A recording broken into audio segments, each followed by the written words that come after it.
Hey, Mike, welcome to All Things Crime. Hi, Jared. Thanks for having me on. Oh, my pleasure. Podcasters are such an integral part of every aspect in society nowadays that couldn't be complete without having the Mike Morford on to All Things Crime. I I don't know if I'm all that, but I'm happy to be here to talk to you either way. For those of in my audience here, I want to welcome Mike Morford. He's the executive producer, my understanding. Mike, and you can help me out on this if I'm screwed up Yep. on anything, but the Missing Persons podcast, as well as I guess your mainstay is the Scene of the Crime podcast. Well, I've got a little bit of everything. I'm co-producer of Scene of the Crime and co-creator, host, producer of Missing Persons. I actually started off on Criminology, which I co-host, and that's probably my most well-known, oldest show. And then I have The Murder of My Family, which is I think that's probably 2 years old now, and that's a conversation with family members of murder victims to show how a case affects them and the search for answers and justice, what that's done to them and the challenges they've had to overcome. And then, I co-produce a couple other shows as well, DNA ID, which is a new one that's out. So I'm sort of all over the place in regards to podcasts. I can't stay busy enough. Boy, apparently, I just have the All Things Crime and I'm busy enough. I don't know how you do it. I just, it's a full-time thing for me, and I feel like I got to focus enough time and attention to it to make it worthwhile. And, at the end of the day, to feel like I'm doing my level best to keep busy at it and do the best I can. Awesome. Well, is there anything in particular about those podcasts that you think are, well, wait, why don't you go through each one of them unique and why each one is unique? Well, like Criminology, we started off doing really deep dives, and I was fortunate enough to have a lot of case files for the first 2 seasons. We did the Zodiac killer case, then we did the Golden State killer case, and I had a lot of contacts and access to some things to really take a deep dive into those cases. It came to the point where I got a little bit burned out from doing that. So doing seasons are very challenging. And we actually went to episodic releases, one new episode a week, because it was a mental drain to try and do all of those long deep dive seasons. So that's where we've gone with that show. And we've had on different investigators, Paul Holes, Ken Maines. They've been guests on that show to discuss certain cases and certain aspects. And we've also had family members on there to sort of help tell the stories of some of the cases we've covered. And that's what got me interested in doing The Murder of My Family, because I always was curious when you would hear, X, Y, and Z about a murder, so and so was killed, and they were found on XYZ street, and you never really heard anything else. You heard the details. If someone was caught, you heard about an arrest, but I always was curious what happened to the family members of those victims. What did they go through? What did they experience? Have they found answers that they're looking for? Are they still looking for justice? So that's how The Murder of My Family really developed from that. And Missing Persons is right along that same vein, except it's just missing persons. We like to talk to people and get an understanding of the case from their perspective, and if it's still unsolved, what they're going through and what they're trying to do to find a loved one. So those three in particular are very victim survivor oriented. Scene of the Crime is another deep dive case, sort of like the original Criminology episodes were, but we only do about 2 to 3 seasons a year of that, because it's just, you're pouring through all these police reports and files and doing all these interviews, and it's a lot of work. So we're only able to really do 2 episodes a year for lucky, maybe three seasons, I should say. So it's sort of a mixed bag of stuff that I have between all of them. And I try and, across the board, whatever show it is, I try and do my part to honor family members, help have a voice. And then when we can, we'll bring in experts or investigators to help fill in the blanks and tell the stories from their eyes. Wow, that's so interesting. Every podcast to me seems it has so much different angles and information. And I think between them all, like for example, all things crime, with MVAC systems, I've had the opportunity to interact with pretty much every type of person really that's involved with the investigative process, all the way from the guy that secures the crime scene all the way through to the prosecution or defense. And so my focus has really been, how can I help not only humanize each one of those people that are involved with the investigative process, but really what their responsibilities are and how they interact with the next step. It's like, once the crime scene has been secure, then how do you actually process the crime scene, and how do you actually, the detective being, for example, the quarterback that's going to sends out his crime scene and other detectives, and how they go investigate the actual crime, depending on what kind of crime it is,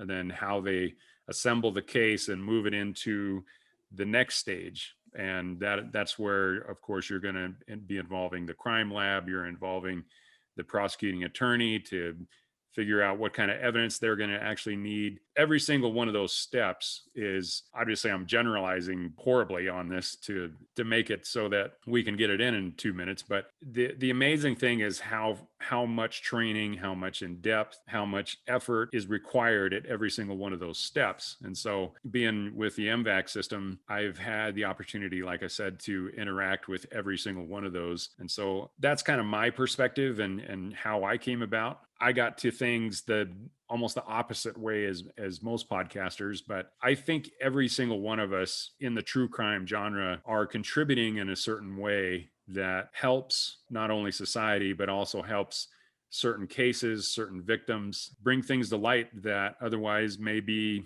nobody would ever know about. Yeah, and I really appreciate in your area of expertise with the collection and examination of getting DNA that might not be possible. In other words, I enjoy when experts highlight what they can do. I think it really enlightens things for a lot of people, so they know, oh, I didn't know that. I didn't know that you could do this.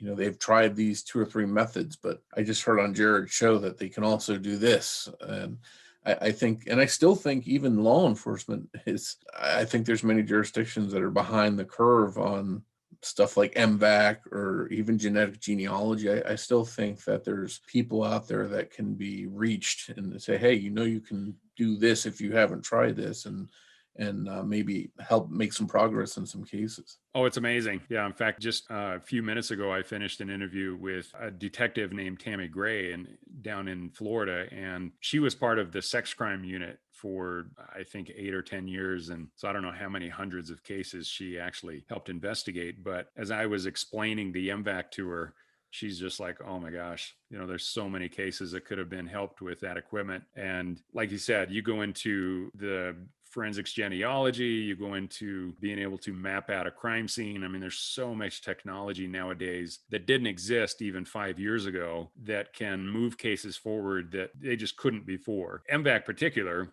it can get DNA off just about any surface. And so even those cases that maybe 2 years ago they tested, but they tested with a swab or some other method that the collection end of it just wasn't up to par, and they didn't get the result they need, and so the case is stalled still, then we can go back on there and look at it and say, well, yeah, if this guy touched this shirt somewhere or this rock or this brick, there's a good chance that the MVAC might be able to get a profile off of that. And it just blows them away. These detectives are just like, oh man, where were you 20 years ago? Yeah. And I think part of it is that they don't always know, because they're crime fighters. They're investigators. Their job is to follow clues and catch bad guys that way. I don't think they're always familiar with the science and the changing technology.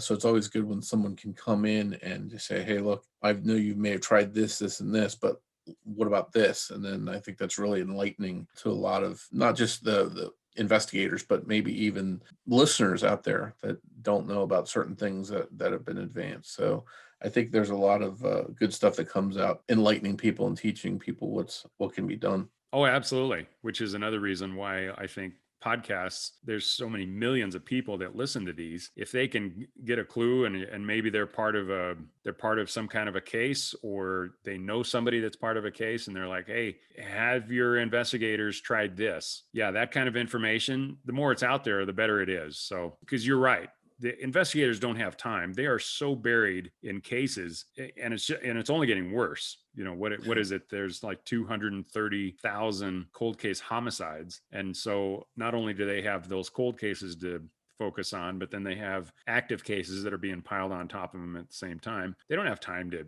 investigate every new piece of equipment and technology and method. Personally, I look at it as that's my job. If I'm not getting the information out there, then I need to do something differently, which, especially with the COVID year, that's kind of how we got started. We were like, well, how are we going to reach more investigators? How are we going to get the word out? We can't go to conferences anymore. CrimeCon shut down. How are we going to start getting the word out? And that's kind of how this podcast ended up starting. 2020 changed everything.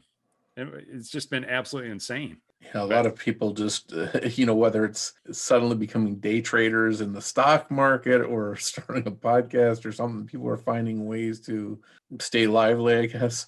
But I think you're right. The power of podcasts, it's not a fad, it's not a phase. It's a growing tool that can be used for a lot of good. And the key is anyone can start a podcast, which is great. Anywhere in any place in the world, they can literally pick up a microphone and start going. But to build up an audience and to be able to spread the word and say, hey, this case is unsolved. If anyone out there listening is familiar with it and you have information, call this tip line. That's a really good tool for a podcast, because you never know if someone out there listening has some information and just says, hey, I thought that case was solved. Maybe I should go forward and tell police what I heard 10 years ago. And you never know if something like that's going to make a difference. And I think that's where podcast can really do some good, just getting the word out there about cases. Yeah, it's amazing how much the reach of some of these podcasts, and especially some of yours. I don't know how many millions of listeners you have, but it's got to be pretty significant after building it up for a couple of years. Yeah, and it's great because it's not just U.S. either. It can be geo-targeted, and you could have a podcast about New England area crimes, and you're focusing on New England. Essentially, people worldwide are listening to that. So you're not just reaching your isolated area, you're reaching across the country, you're reaching to other countries, other continents, and you never know where somebody's going to have information out there. So it's really cool to see that it's people all across the globe can really help to make a difference. Right. And like I said, with Tammy that I just talked to, being in the sex crimes unit, she was talking about, sex crimes, especially child crimes, rarely actually make the news. And so even people in the exact geographical area of where the crime occurred may not even hear about it. So they may not even know that those kind of crimes were occurring or how often they're recurring. The homicides, of course, those always hit the news. And that's kind of where all the attention is. But like she said, unfortunately, those kind of victims aren't re-victimized, whereas the sex crimes are. But the attention and the focus really isn't necessarily on the lesser crimes, if you will, other than homicide. They don't get the news and they don't get the attention that they need. So we have to pick up the ball somewhere. And I think the focus, like even you, that missing persons podcast. I mean, how often does a missing person actually hit the news? Other than Amber Alerts, it's really rare. It depends. I mean, traditionally, and I don't want to get into like a political aspect or class aspect, but it's typically white, younger women that are high profile ones that you'll see on national shows. But there's a lot of minorities, marginalized victims that they don't get that same attention, or especially if they're in a lifestyle, maybe they're sex workers, or maybe they've got some dependency issues on drugs or alcohol. They definitely seem to get marginalized, and there's a lot of that out there. I get emailed every day there's just no way to cover all the cases that I get emailed about, and that's just the tip of the iceberg. We see the high profile ones on TV, but underneath that, behind that, are just an onslaught of all kinds of cases of people from all kinds of backgrounds. It's staggering, and I forget the number off the top of my head, but it's I think it's like 1 million people are missing at any given time. It's just astonishing to think that in this day and age, with all the technology we have, with all the tools we have, that many people are missing. It's frightening. Well, and then you combine that with, you have missing, you have actual kidnappings where they're actively looking for the child. They kind of know what they're looking for, but maybe they've just disappeared. I interviewed Jim Clemente not long ago, and he was talking about the urgency of how quickly they have to get on to like a missing child case, because within a really short amount of time, that child, it most likely is not only going to be abused, but most likely killed. So the amount of information that hits the public, and the public can help, there's lots of ways to do it. And I think podcasting is definitely one of them. Sure. And then obviously a podcast it takes a little bit of time to get it out and get it published but even something as simple as the Amber Alerts and things like that, because especially in the case of children, I don't know what Jim said, but probably hours, not days, is the window you have to save them, I would think. Yeah, within 24 hours. But and obviously a podcast isn't going to help in that aspect, but I'm saying like a missing persons case, especially when those have the tendency to, maybe it's going to be like a peak and then it's going to go down as far as the attention goes. So a podcast might actually bring that attention back, and then it's going to reach further outside of the geographical area. And maybe somebody will say, oh, you know what? I was listening to this podcast. That kid looks just like what that guy described. So the one thing that, and you sort of segue to something, a podcast, obviously it's audio. So you can't describe like you can describe a missing kid, but there's no picture there for the listener to see. But you can direct them to the right websites. You can direct them to where they can learn more about the case. And if you can help do that, then you're sending them down the right path, and then they can go see what this kid looks like, or they can go see what this missing person from their town looks like, and learn more about a case that way, learn what number to call if they have a tip. That's where the podcast can really come in handy, is to direct people in the right direction. Yeah, 100% agree. It's just one of those that the more information that's out there, the more that it's reaching people, that obviously if they're listening to a true crime podcast, then they have interest in that subject. And so those are the ones that are most likely to be an asset to law enforcement anyway. So yeah, I absolutely agree with you. Are there any particular cases that you can think of that have maybe been solved because of a podcast? There are, and I think some of them are probably still not finalized, but I know. So there's a pretty big case out of Australia. I think it's Australia, and there was a podcast based on that case, and it was so forthcoming with information, so much detail about the case, that it stirred up new leads in the case and led to an arrest. And the investigating team asked the podcast to pull the episodes to help with the investigation. They had put out so much content about it that they were afraid it might actually hurt a prosecution. So I think there is evidence that shows podcast can directly have, an effect on a case. If you look at the big podcast Serial, which brought attention to a case where a gentleman might be in prison for something he didn't do, you don't realize the power of an audience directing people to something maybe where there's injustice or that kind of thing. And the bigger the show, the bigger the audience, the more you can influence someone with good stuff. And hopefully people use their platform, for the purposes of helping others. That's something that I think is admirable. But that's sort of how I set up to do my podcast, to try and just, if there's any chance it's going to get in the right person's ears and help somewhere, that's what I try and do. And like you said, anybody can be a podcaster. And I've found at least that it's not nearly as easy as you think. It actually takes a lot of work, but the product that you can put out can be amazingly impactful. And I think that attention on anything that's an injustice is worthwhile, whether it's somebody that's wrongfully incarcerated or a case that hasn't been solved yet, and whether that's because of lack of attention or because of lack of resources. It's pretty amazing. There's a case, I don't know if you have ever heard of Chris Tapp. He served 20 years in prison for a homicide that he didn't commit. This is up in Idaho. It's such an amazing case because once the victim's mother got fully involved and was investigating, kind of doing a side investigation on all sorts of different things, because there's one hanging element of it, and that was that there were multiple assailants. The detectives had thought that whoever raped and murdered, the victim's name was Angie Dodge, whoever raped and murdered her didn't do it alone. And so they had one suspect and one person that was actually incarcerated and convicted from it, named Chris Tapp, but she knew that there was a DNA profile that didn't match him. And so somewhere there was another murderer out there that wasn't already serving in prison. And like I said, detectives and police agencies have so much on their plate that once they have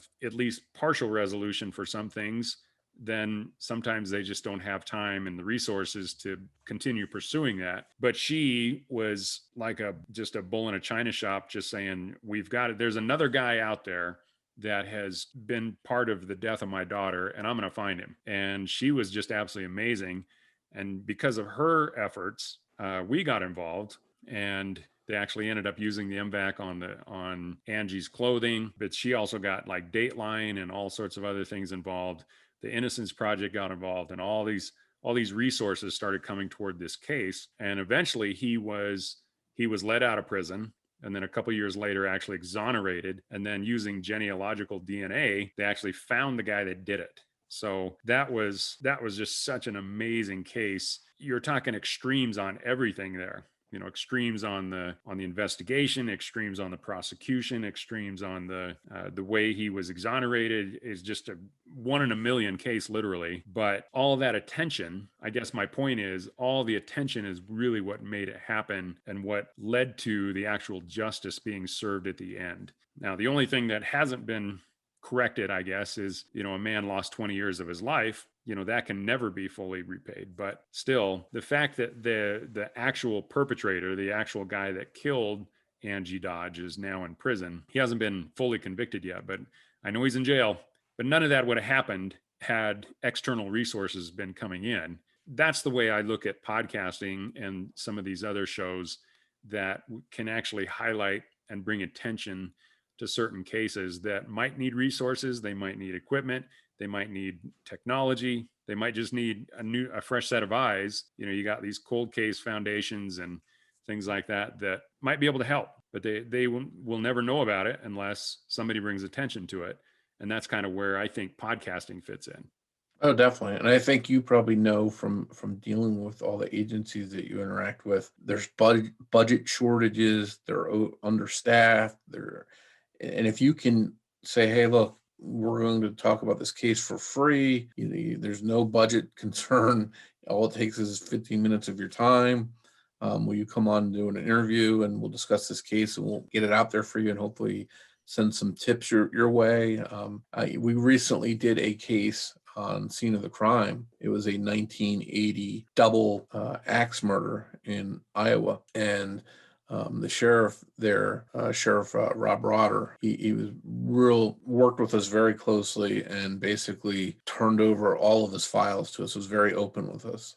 Obviously, there were things in there that we didn't share with the audience that were, gruesome or didn't need to be discussed. And, we protected people's identities when they needed to be protected. But it was very important to be able to tell that story in detail, make sure that everyone that would hear or read about it would know about the case so that it could inspire people to come forward. And I asked him, I said, this is a 40-year-old case. And, you typically hear the line, well, it's an open investigation, so we can't share that with you. And I said, well, you were very open. You shared just about everything you had with us. Why did you do that? And he said, because it's a 40-year-old case and we're running out of time. And I know that this is likely going to go unsolved if we don't do something big. And that's where he approached us with that and was open with us. And I think a lot more cases across the country could benefit from a trusting relationship where you could say, look, I'll help you. I'll come on the air. I'll be a voice for the case. I'll let you go through our files so you can tell the story and tell what happened, and just have a trust factor there and help you get the word out, because it's free advertising. It doesn't cost anything out of your budget, it just costs a little bit of time, and we can help you get tips and leads, hopefully pouring in for old cases that haven't had those in years probably. Yeah, it's crazy how I don't know what the time frame is of when a case. I'm sure there's stats out there that they're saying after 3 years, after 5 years, after 10 years, it's got to be a curve that just goes down like that as far as the number of cases that are solved. The longer it drags on, you have victims that are passing away, you have victims' family passing away, you have suspects that pass away or disappear. When they say cold cases and leads that go cold, time is not your friend.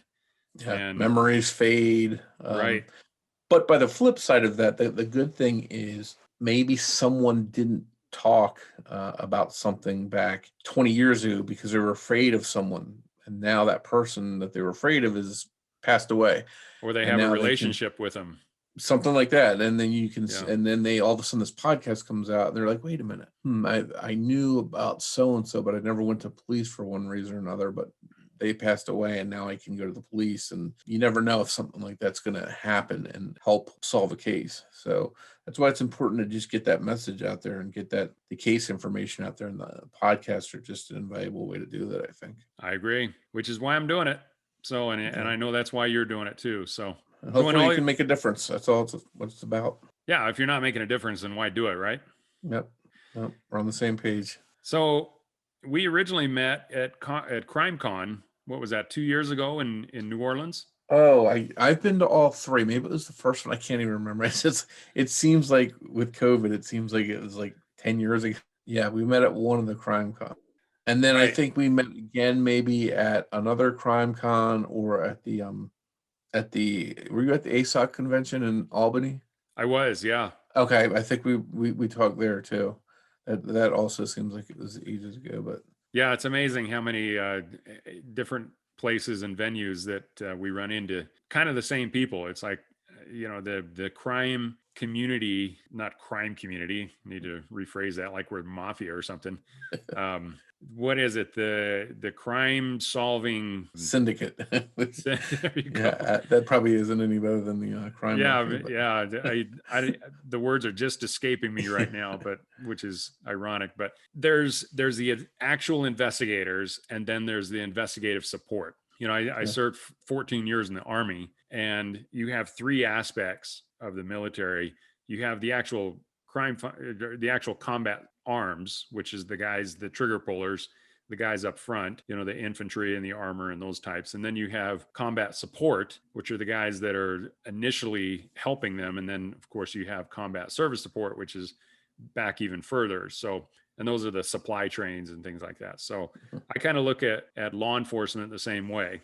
You have the actual law enforcement investigators, people that are right up front. They're actually involved with the case. They are the sworn officers, the crime scene techs.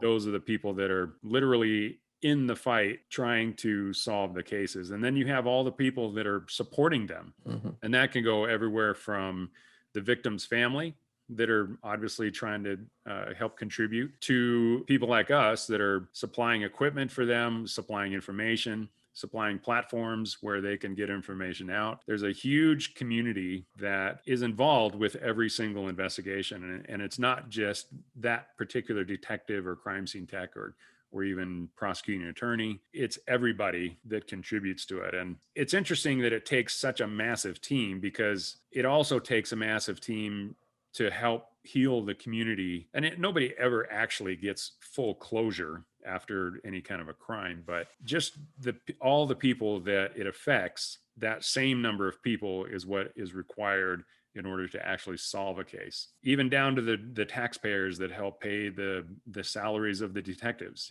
so everybody's involved, whether you want to be or not. Yeah, and then the end, from a podcast standpoint, at least the end user, the listener, is part of the team, because they're the ones that can share it on their social media or tell other people or start talking about it and get tips, information, that kind of stuff flowing to make a difference. So I think all along the way, it's a big team effort.